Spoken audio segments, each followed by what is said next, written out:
시드기야가 왕위에 오를 때 나이가 21세라 예루살렘에서 11년 동안 다스리니라. 그의 어머니의 이름은 하무달이라 림다의 예레미야의 딸이었더라. 그가 여호야김의 모든 행위를 본보다 여호와 보시기에 악을 행한지라. 여호와께서 예루살렘과 유다에게 진노하심이 그들을 자기 앞에서 쫓아내시기까지 이르렀더라.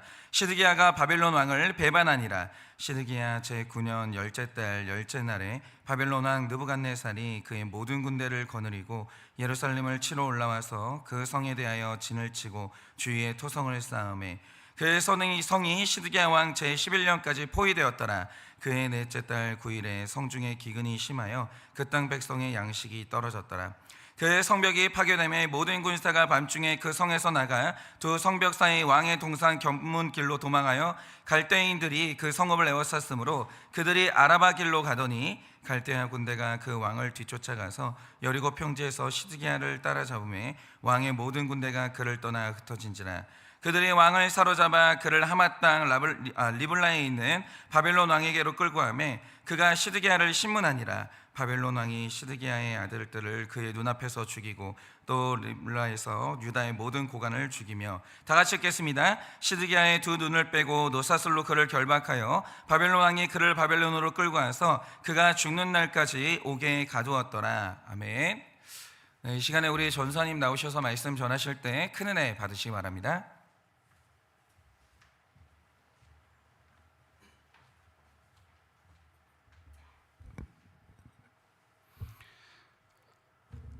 사랑하는 성도님들, 저희가 신앙생활을 하면서 가장 어려운 것 중에 하나는요, 나에게 너무 익숙한 죄를 끊어내는 게 가장 어렵다라고 저는 생각을 합니다.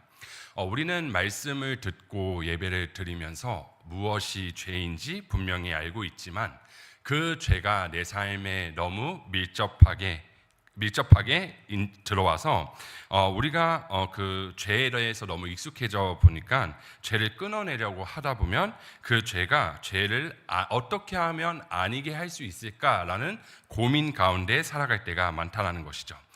우리 안에서 죄가 익숙하게 된다면 우리 안에는요, 그 죄를 진리 안으로까지 어떻게 하면 끌고 들어올 수 있을까라는 고민, 죄를 정당화하려고 할 때가 너무나 많다라는 것입니다.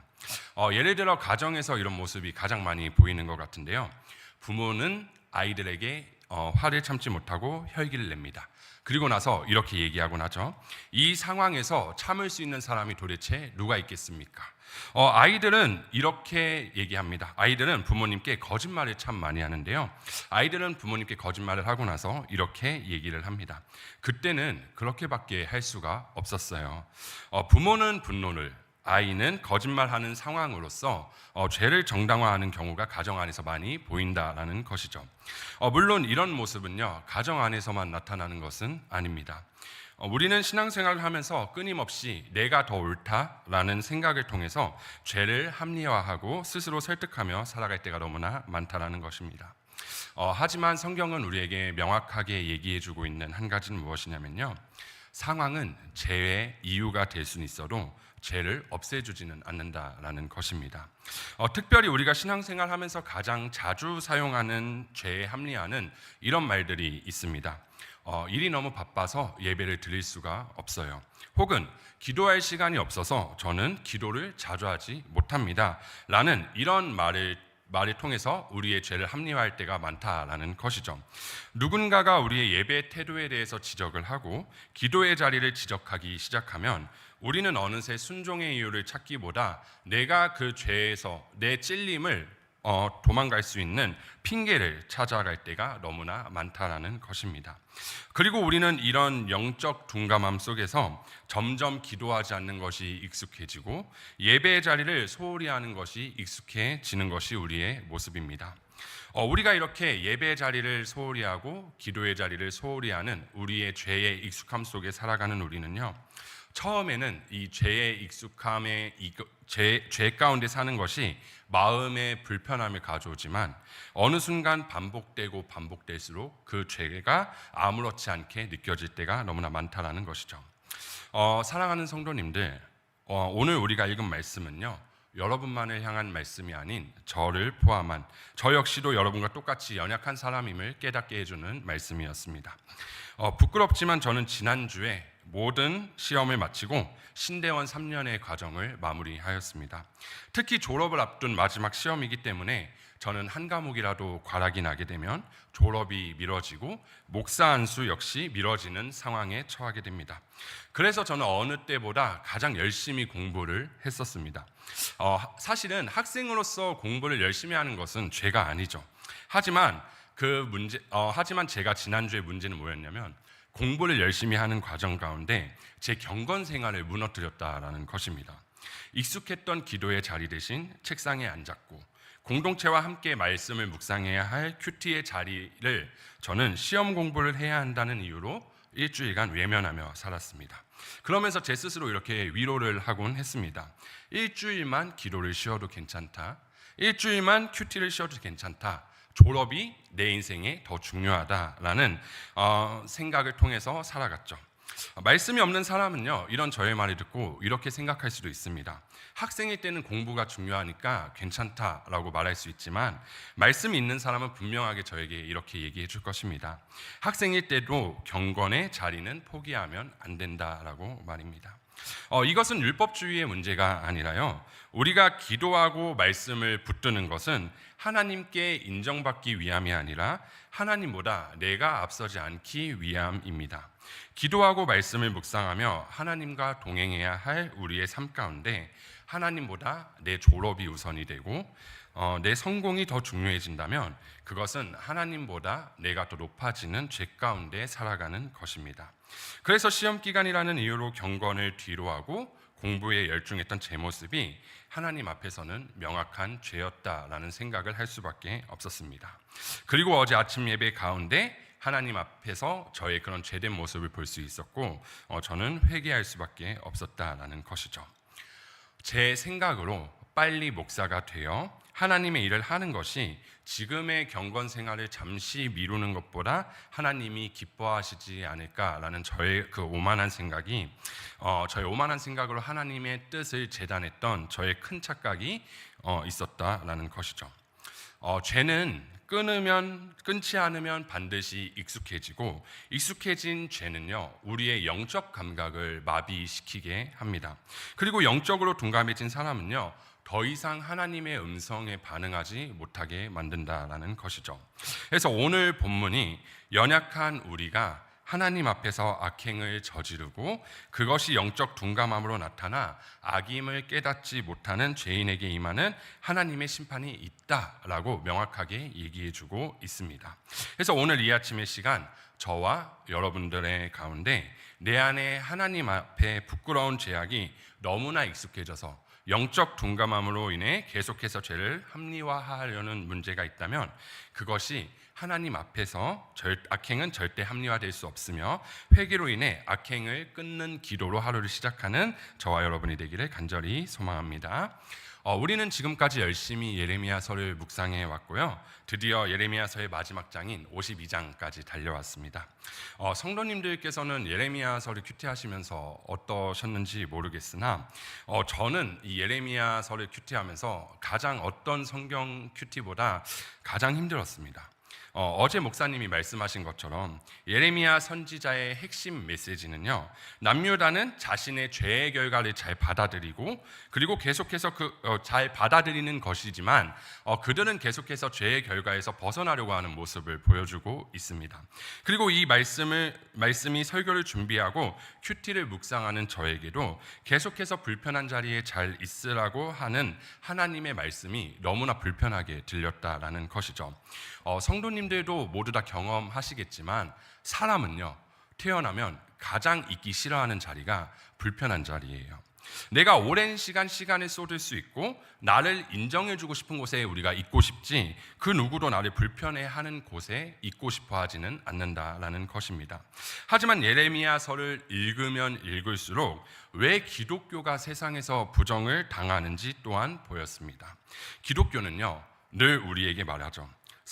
우리에게 불편한 자리에 있으라고 얘기를 합니다.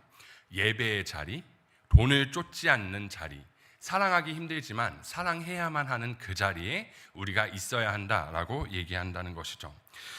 이런 것들을 전체적으로 통합했을 때 하나님을 믿으면서 신앙생활을 하는 우리에게도 불편한 자리에 있는 게 너무나 어려운데 세상 사람들은 이 말을 들었을 때 얼마나 더 어려울까요? 뭐 이런저런 생각이 들면서 여러모로 예레미야서를 큐티하기가 어려웠던 것입니다. 그런데 이제 마지막으로 넘어오니 오늘의 본문은요, 지금까지 우리가 읽었던 예레미야서를 마지막 한 장으로 정리해서 우리에게 보여주고 있습니다. 먼저 우리가 지금까지 예레미야서를 통해 본 남유다의 멸망의 원인은요, 시드기야의 두 가지 과오 때문이라고 오늘 본문은 명확하게 얘기해주고 있습니다. 그것을 저는 두 가지 과오를 통해서 함께 보길 원하는데요. 첫째는 시드기야가 과거로부터 내려오는 악의 사슬을 끊지 못했다라는 것입니다. 2절을 보면 성경은 이렇게 얘기하고 있습니다. 그가 여호야김의 모든 행위를 본받아 여호와 보시기에 악을 행한지라. 시드기야 왕의 첫 번째 과오는요, 여호와 보시기에 악을 행했다라는 것입니다. 이 시드기야의 왕의 악행이 무엇이었는지는 예레미야서를 통해서 볼 수 있지만 역대하 36장 11절부터 21절을 보면 보다 자세히 성경은 우리에게 알려주고 있습니다. 시드기야 왕의 악행은 예레미야 선지자의 권고를 받고 이전부터 자신에게 있었던 그 악행을 단절할 수 있었지만 그는 그것을 단절하지 않고 멸망의 길을 선택했다라는 것이죠. 이런 시드기야의 모습은요, 죄의 익숙함에 빠져버린 모습을 우리에게 보여주고 있습니다. 죄가 너무 달콤하니 시드기야는 하나님 앞에서 악행을 행하고 있는 자신의 모습을 볼 수 없었던 것이죠. 죄가 익숙해진다는 것은 참 무서운 일인 것 같습니다. 사실 죄가 익숙해지면요, 내 자신만 망치는 것이 아니라 내 주변 사람들까지 망치게 된다는 것을 말씀을 통해 볼 수도 있고 경험을 통해서 우리는 느낄 수 있기 때문입니다. 죄가 익숙해지게 되면 예레미야가 얘기해도 깨닫지 못하는 시드기야처럼 우리의 공동체가 아무리 얘기해도 우리 귀에 들리지가 않는다라는 것이죠. 왜냐하면요, 우리의 생각에는요, 이미 익숙해져 버릴 대로 익숙해진 죄는요, 죄인지 모르겠거든요. 그게 도대체 뭐가 문제가 될지 모르겠거든요. 근데 이미 익숙해졌고 나와 한 몸을 이루고 있는 그 죄가 뭐가 큰일인지 인지를 못하게 되는 그 순간 우리는 정말 그 영적 둔감함 속에 빠져 있다라는 것입니다. 죄가 익숙해지는 것이 얼마나 무서운지는 저는 과거의 제 삶을 통해 뼈저리게 경험을 했습니다. 사실 저의 이런 간증을 하기까지 진짜 많은 고민을 했는데 사실 이거를 간증하면 장가 못 갈 것 같아가지고 안 하려고 했었는데 사실 저는 과거에 도박을 즐기며 살았던 사람입니다. 물론 이제 성도님들이 흔히 접할 수 있는 스포츠 토토 이런 것을 떠나서 정말 사설 도박장에서 현금을 칩으로 바꿔서 정말 칩을 놓고 아저씨들과 나이 드신 분들과 함께 도박을 했었는데 저는 목회자의 자녀로 자랐기 때문에 도박이 죄인 것을 알았기에 처음에는 경계했으나 한두 번 하다 보니 도박에 익숙해져가는 모습으로 변하는 저의 모습을 볼 수 있었습니다. 그러다 어느 순간 도박을 가볍게 즐기는 것이 아니라 저녁 8시에 게임을 시작하면요, 다음날 아침 6시까지 앉아서 그 자리에서 계속 카드 게임을 치는 저의 삶의 반복이 일어나기 시작했다는 것입니다. 제가 도박을 경험해 보니까 도박이 왜 무서운지 아십니까?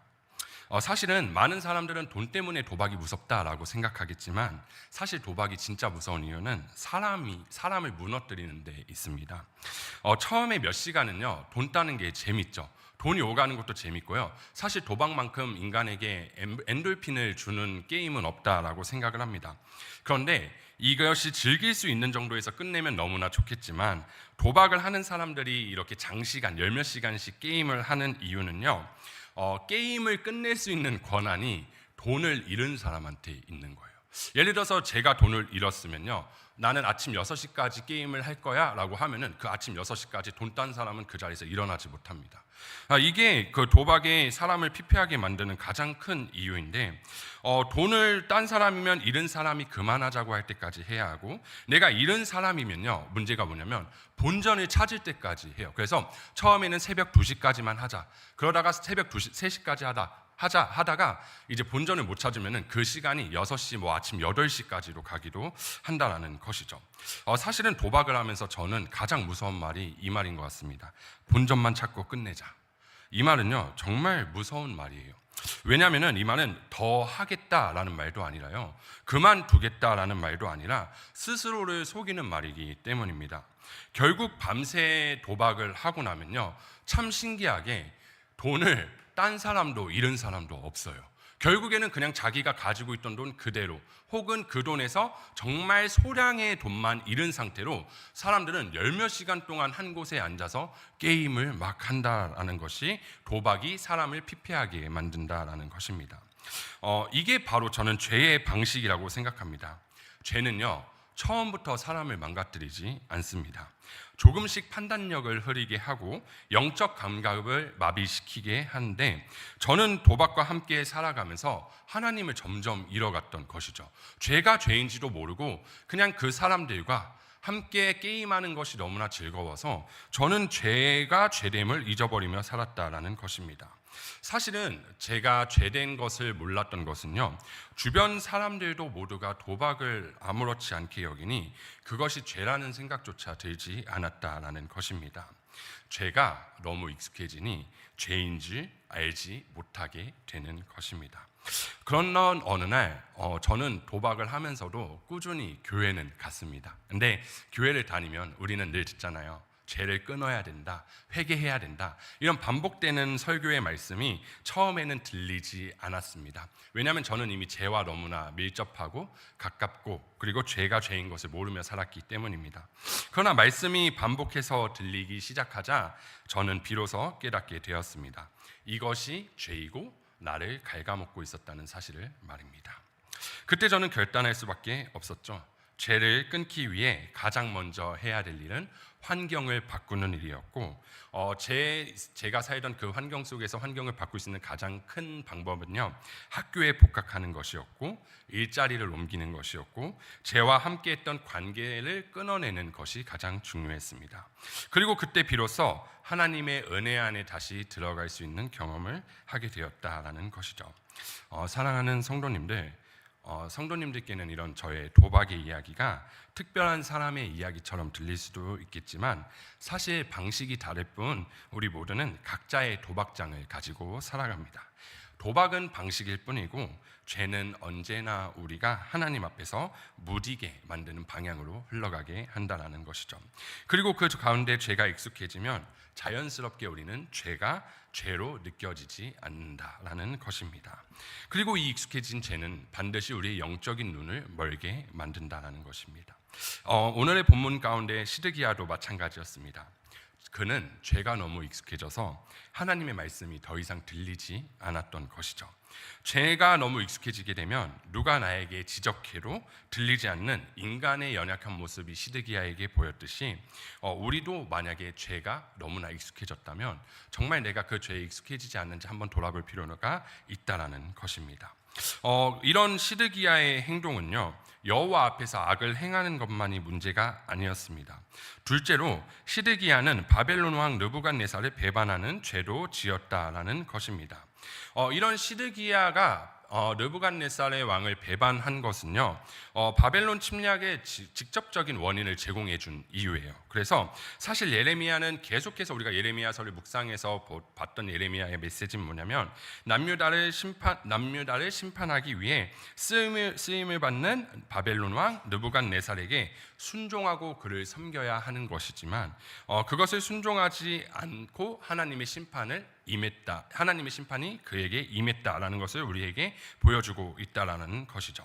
이런 시드기야의 결과로 인해 바벨론 왕 느부갓네살이 침략과 포위가 예루살렘의 파괴로 마무리가 되고, 시드기야의 아들들은 살육당하게 되고, 시드기야는 비참한 물꼴로 바벨론에 잡혀가 그의 여생을 감옥에서 마무리하는 것을 오늘 우리 본문에서 우리에게 보여주고 있습니다. 오늘 본문은요, 우리 하나님을 믿는 신자들이 실패하는 두 가지 원인을 지적하고 있는 것을 볼 수 있습니다. 첫째는 과거의 악행을 단절하지 못하는 것, 그리고 두 번째는 하나님이 정하신 자리가 불편하다고 불순종하는 것입니다. 이는 과거로부터 내려오는 행위를 단절하지 못하는 이유는 이런 것들이 우리 안에 있는 죄가 자연스럽게 우리 안에 너무 익숙하게 스며들어졌기 때문입니다. 따라서 그 악함을 구분하지 못하는 어려움이 우리 가운데 찾아온다라는 것이죠. 그러므로 우리에게 신자들이 원하시는 하나님의 요구가 무엇인지 분명히 분별할 수 있는 영적 분별력이 필요하다라는 것입니다. 때론 우리가 이미 행하고 있는 것들을 제거할 때 우리는 지금 누리고 있는 많은 것을 포기해야 하는 어려움 가운데 살아가기도 합니다. 하지만 마찬가지로 신자들은 때로 이상적 판단 너머에 준비된 하나님의 손길에 대해서 들을 수 있는 준비도 되어야 된다는 것이죠. 이런 경우에는 영적 민감함을 통해 우리의 이성적 판단이 아닌 하나님의 명령을 따르는 삶을 선택해야 한다는 것입니다. 영적 민감함이 왜 중요하냐면요, 이 영적 민감함이 우리를 생명으로 인도해 주기 때문입니다. 그래서 저는 사역을 그만둘 수가 없습니다.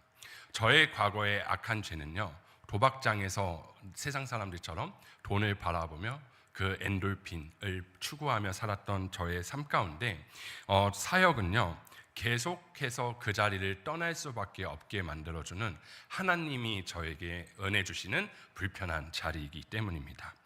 사실은 저는 공부하는 것도 되게 싫어하고요. 사실은 학생의 시절 때 공부의 성적도 그렇게 좋지 않았습니다. 저는 학생회 때에 전국에서 꼴찌를 해본 적도 있습니다. 모의고사를 3점 맞아서 9등급을 맞아본 적도 있고, 선생님이 너는 공부를 안 했으면 좋겠다라는 말까지 저한테 했을 정도 저는 공부를 너무나 싫어하는 사람인데, 이 사역의 길을 계속 걷다 보면요, 지금 비록 저는 신대원 3년의 생활은 끝났지만 제가 설교를 준비하면 준비할수록 공부가 너무나 필요하다라는 것이 절실히 느껴진다라는 것입니다.